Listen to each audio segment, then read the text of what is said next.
Quiero que haya un silencio tan profundo que oigamos el glu glu glu del manantial.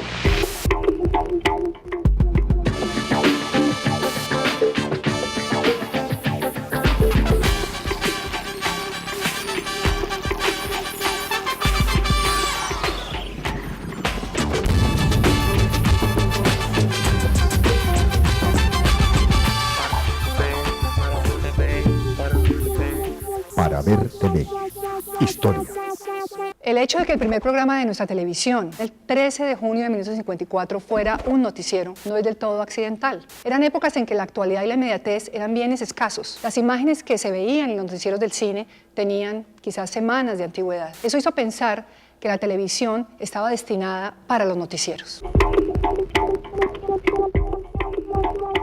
Inravisión, creada más o menos con $1 millón por Gustavo Rojas Pinilla, creó en sus estudios de la calle 24 de Bogotá un boletín informativo que consistía en rodar todas las películas que durante ese día hubieran filmado los camarógrafos de Inravisión de lo que hacía el general Rojas en Palacio, y un locutor leía los textos que mandaba la oficina de prensa de Rojas Pinilla a Inravisión.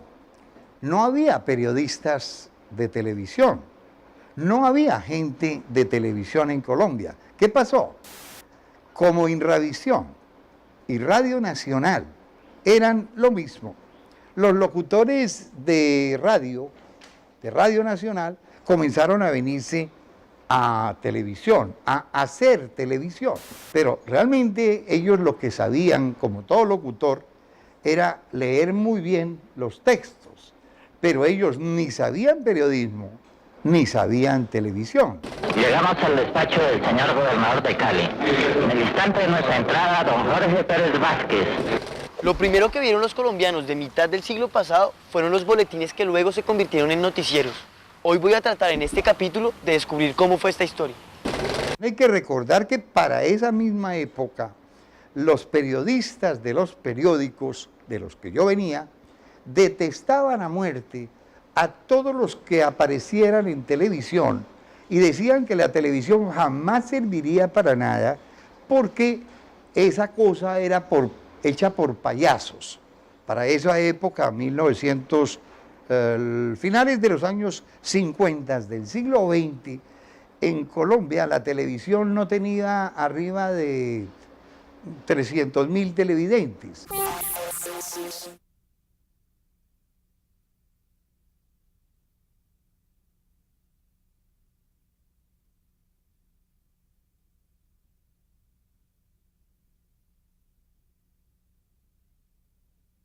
En las décadas de los 50, 60 y 70, la televisión colombiana tuvo muchos cambios, pero los programas que más se transformaron fueron los noticieros. Tanto ha cambiado la naturaleza de los colombianos y de la sociedad que 44 años justifique tantos cambios. ¿Qué escogían como su prioridad? ¿Qué mostraban?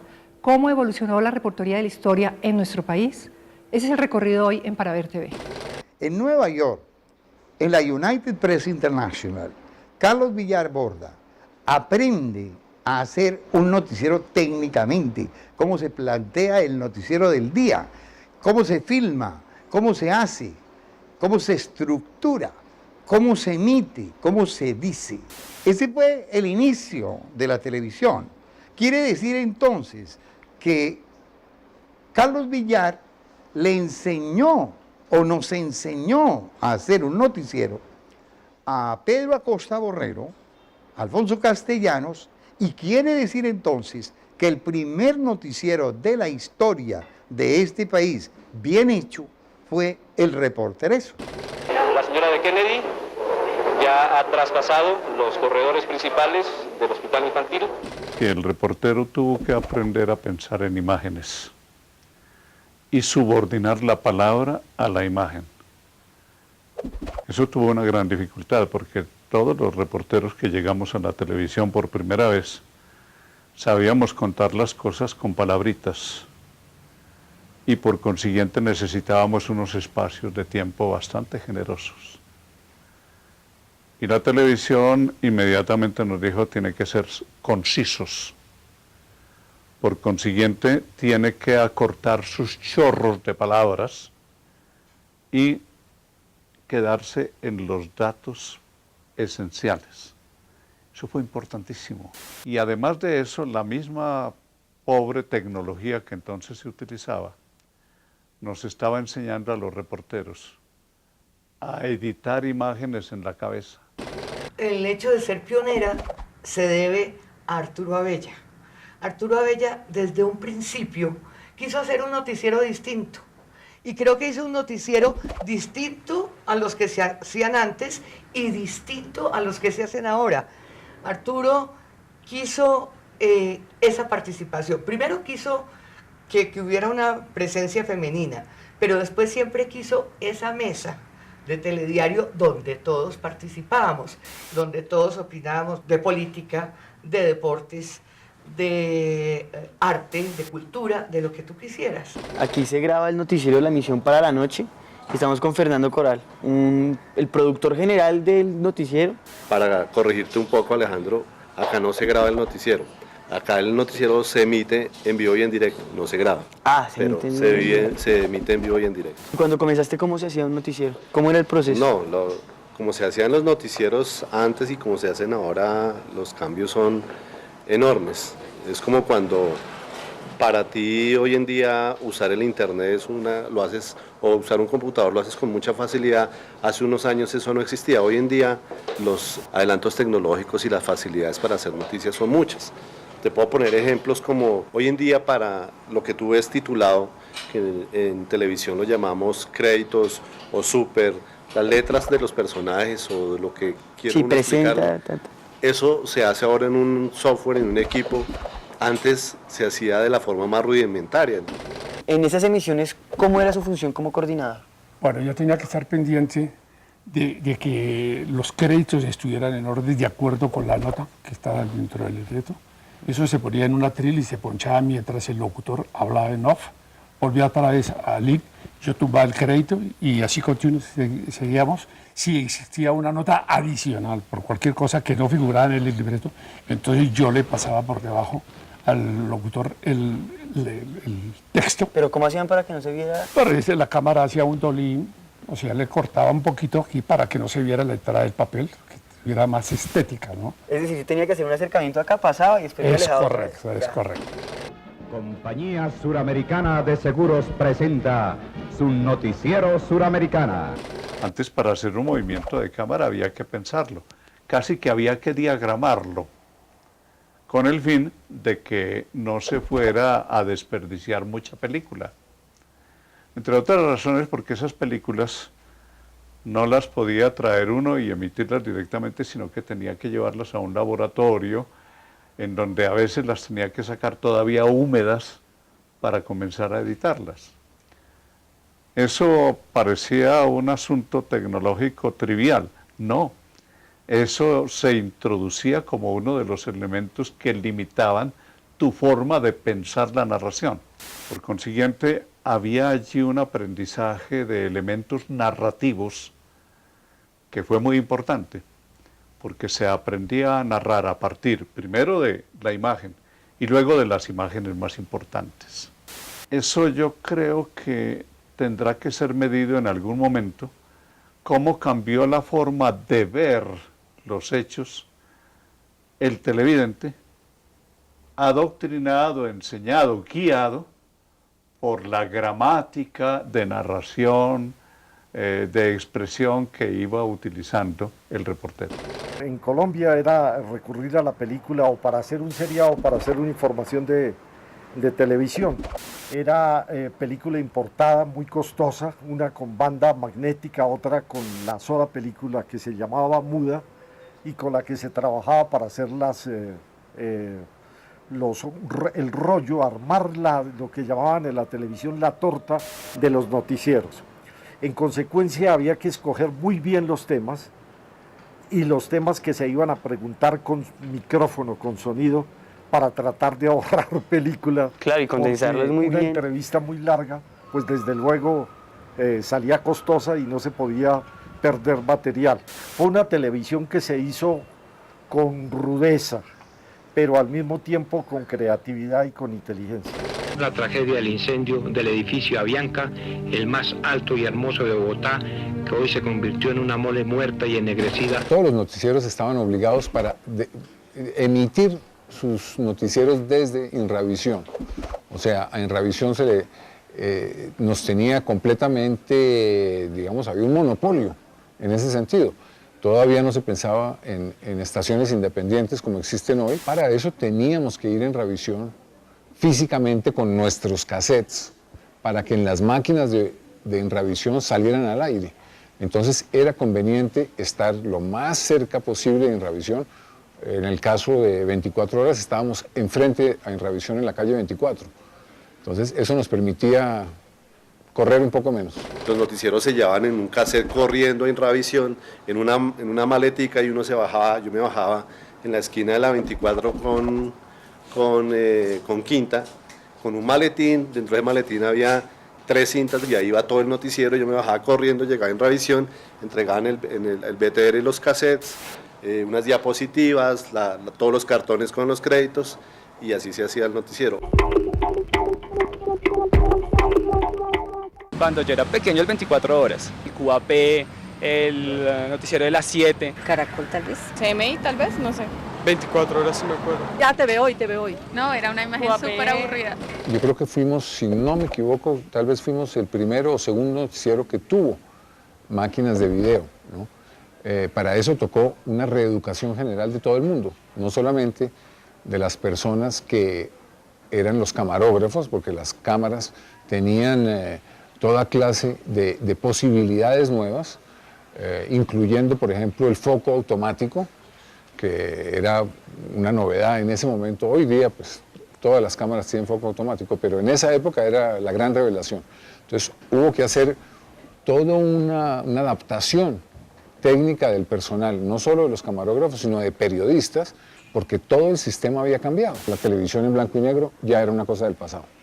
Fue un cambio que yo pienso sustancial y dañino. Dañino en el sentido de que el reportero ya no pensó en la economía de imágenes, sino en el derroche de imágenes. Por consiguiente hubo derroche de adjetivos.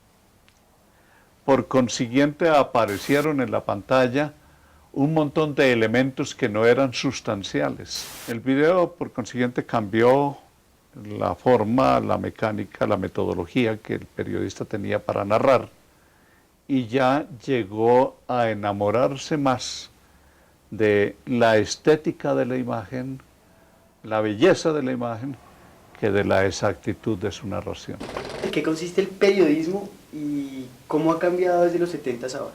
Bueno, yo creo que ha cambiado muchísimo. Antes había más mística, había pasión por el periodismo, la reportería era lo básico, era un orgullo ser un reportero. No era como hoy en realidad que la gente pone un micrófono, todo el mundo sale un personaje y le ponen el micrófono. No, nosotros los reporteros conseguíamos entrevistas exclusivas. No éramos periodistas de escritorios, éramos periodistas de la calle.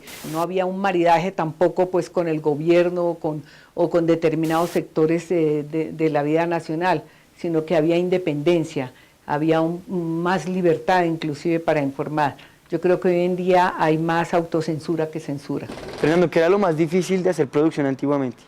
Yo creo que lo más difícil hace 5 años era lograr meter en media horita toda la información de todo un día. Todo el trabajo de camarógrafos, editores, periodistas en media horita.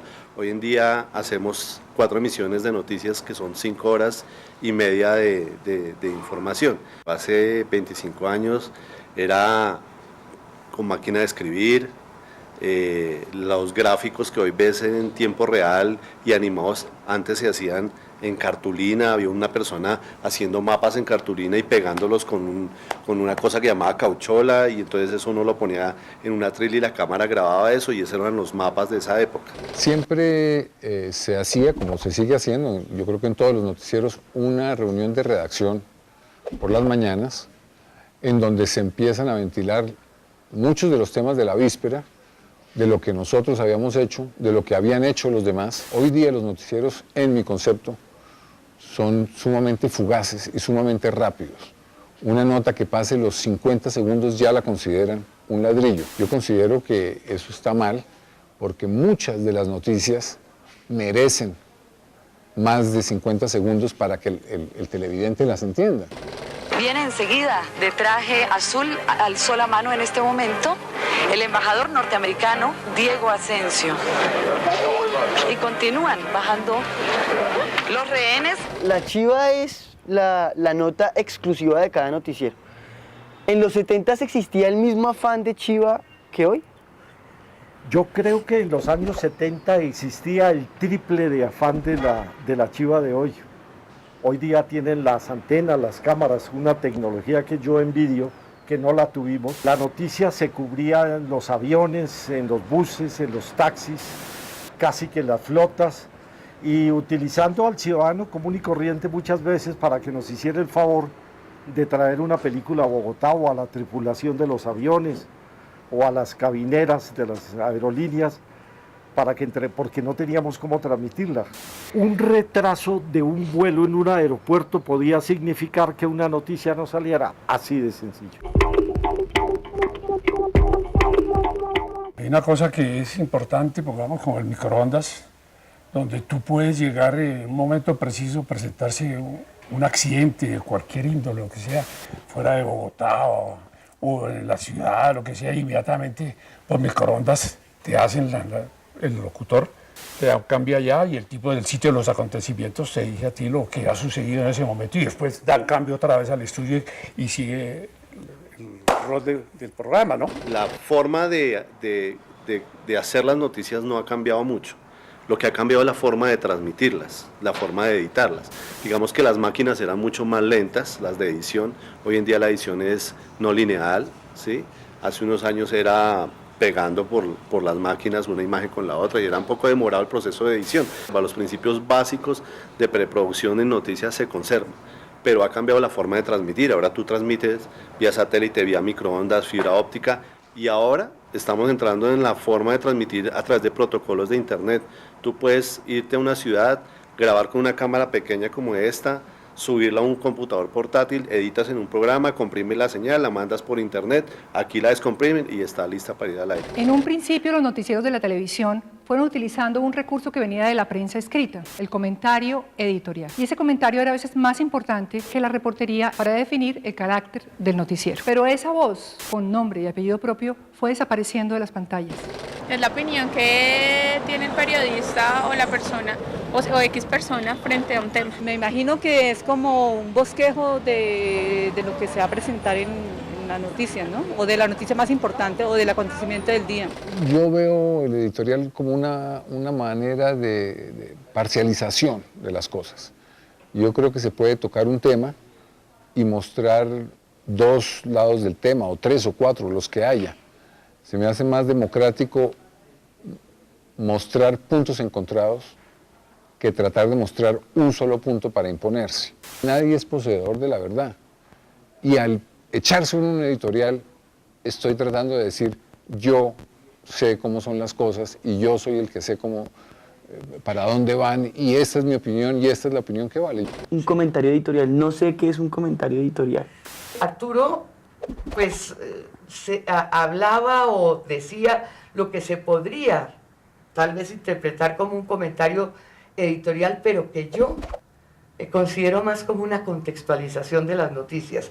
Es decir, uno no hacía una retahíla de noticias. Las noticias generalmente se comentaban, se puntualizaban, se contextualizaban. La información debe ser propia. Yo nací a la televisión en un noticiero, fue el primer noticiero que hizo información colectiva, fue el noticiero Telediario. Arturo Abella lo tomó y él lo contaba sin reservas. De los modelos de la televisión del Telediario de España y de los noticieros de Argentina y algo de los famosos desayunos en la televisión de Francia, donde participaban 4 o 5 periodistas, iban informando y el director analizaba y al final hacía opinión. ¿Ya cogiste la idea? Bueno, no faltan fallas.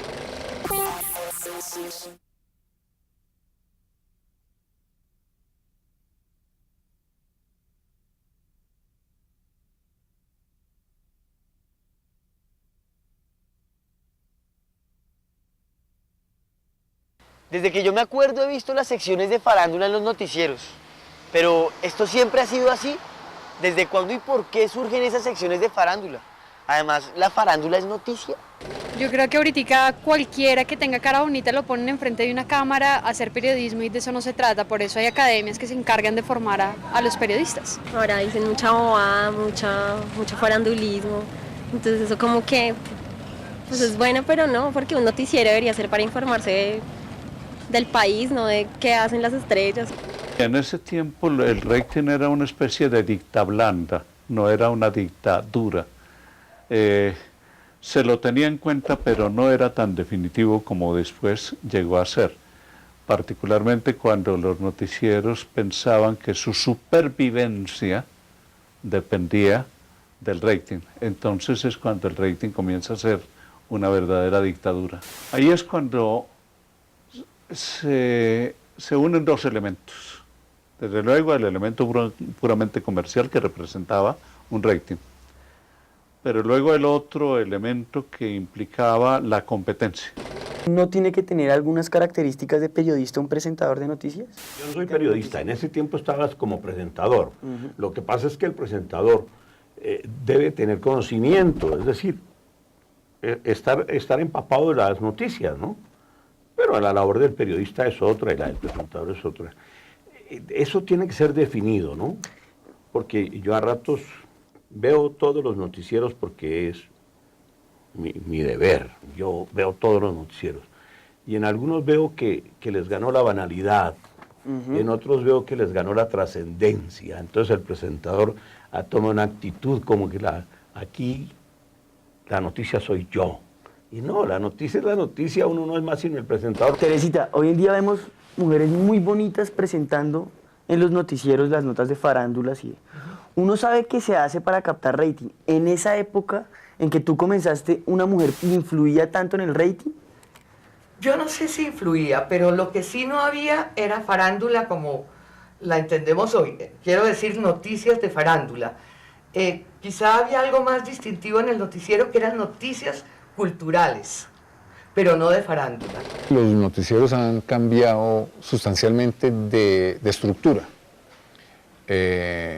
A los noticieros les salió en una época la sección de farándula o del entretenimiento, o como la quieran llamar, que hoy día es prácticamente inseparable de los noticieros, ¿no? Yo en eso pues no estoy muy de acuerdo, porque considero que un país como Colombia, que da tal cantidad de noticias, se pueden llamar serias o de interés general. Me parece una lástima que tenga que terminar con chismes de farándula.